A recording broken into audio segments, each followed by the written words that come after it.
Howdy folks, welcome back to the channel. It's Normal Guy North here. Now, I don't say this often, but Wargaming might have just dropped the single best update in the history of World of Warships. Update 14.7 is here, and if you've been keeping up with my videos lately, you know they've been on a roll. Between the Laffy Dockyard deal for a Tier 10 premium, the mountain of free goodies coming in 14.8, and the opportunity to grind away for 32,000 doubloons or steel, or a combination if you want. You can start grinding it right now. It's been one win after another. But this patch hits a bit different for me, because Wargaming has brought back one of the most famous, and personally one of the most meaningful ships in history, the USS Missouri. And I'm not just taking this or talking about this from a gamer's perspective. I've actually worked with the USS Missouri in real life during RIMPAC 1990. I've walked her decks, stood beside the exact plaque where the history changed forever, and watched her massive 16-inch guns fire at point-blank range. And today, we're going to talk about why that's such a big deal, both in real world and in game. The USS Missouri, or BB-63, wasn't just another Iowa-class battleship. She was the last in the class, and she was the last battleship ever built for the United States Navy. Commissioned in June 1944, and she served with distinction in World War II, Korea, and the Gulf War. But the moment that immortalized her came on September 2nd, 1945, in Tokyo Bay. It was the Missouri's starboard deck the Japanese officially signed the Instrument of Surrender, formally ending World War II. That ceremony, attended by General Douglas MacArthur and representatives from all Allied nations, marked the close of the deadliest conflict in human history. To this day, the exact spot of that signing is marked with a bronze plaque embedded into the wooden deck, and I've stood right next to it. There's something humbling about standing in the very place where a war that claimed over 70 million lives finally ended. You feel the weight of history pressing down on you.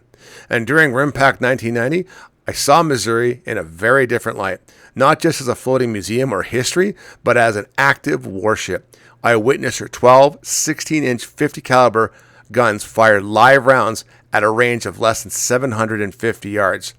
If you have never felt 2,700 pounds of shell leaving a gun that size, let me tell you, it's not just a sound, it's a shockwave that hits you in the chest and rattles every bone in your body. The smell of cordite, the heat, the roar, it's the kind of thing you will never forget. Okay, so fast forward to today, and Missouri is back. Not in the real fleet, U.S. Navy fleet, but in World of Warships as part of the In the Name of Tomorrow event celebrating the 80th anniversary of that specific surrender. I've had the original Missouri, I love playing it, and I love taking it out.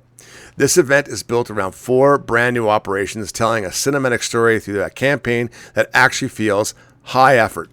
This isn't just a static map and filler text, it's a fully voiced cinematic style progression.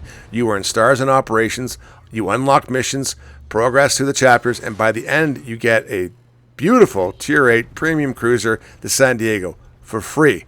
And if you already own the San Diego, you get 11,000 doubloons instead.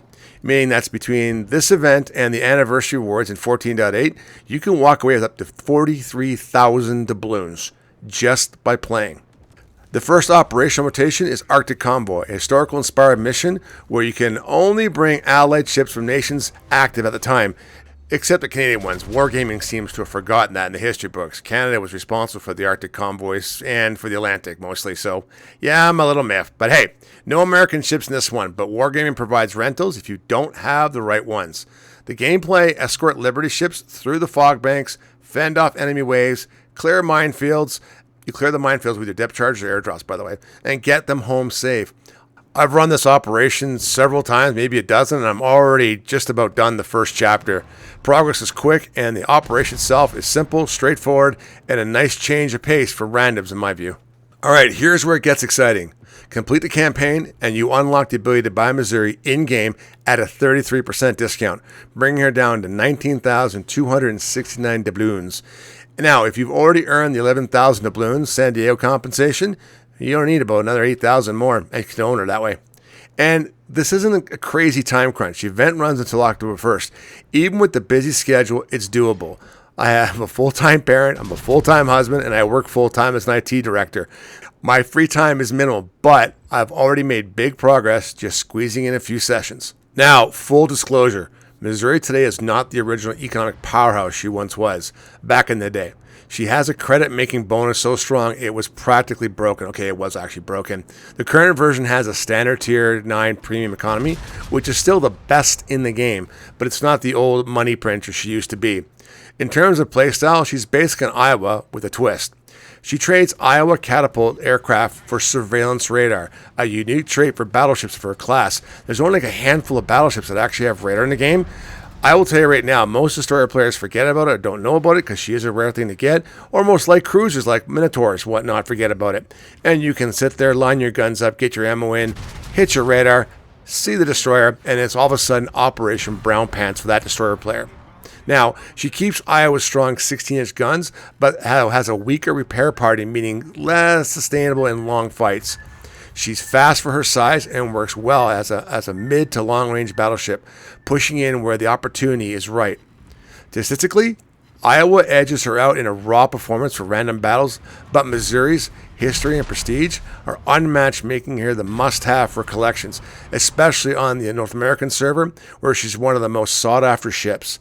If I'm being honest, she's great in convoy mode. She's great, not the one we're doing now, other convoys, asymmetrical, unbreakable line, you name it. She's just great. Co-op, it's fantastic. And she still holds her own in randoms today. So, let's recap. You play the In the Name of Tomorrow campaign, earn the San Diego for free, or get 11,000 doubloons if you already own her. You can unlock the Missouri at a 33% discount and realistically earn more of the doubloons just by playing. Take part in one of the most high-effort historical theme events World of Warships has ever done. For me, Missouri isn't just a game asset. She's a ship I have served alongside, a ship I've seen fire and anger, and a ship I've stood upon where peace was actually signed. And now, thanks to this event, thousands more players will get to sail her in-game. Let me know down in the comments, are you going for the Missouri or do you actually already have it? Have you tried the new operations yet? And have any of you seen her in person, maybe even walked her deck where World War II ended? I mean, she is a museum in Pearl Harbor. Now, if you enjoyed this breakdown, hit the like, subscribe, and ring the bell so you don't miss the next one. And as always, take care, stay safe. I wish you all the best. Bye for now.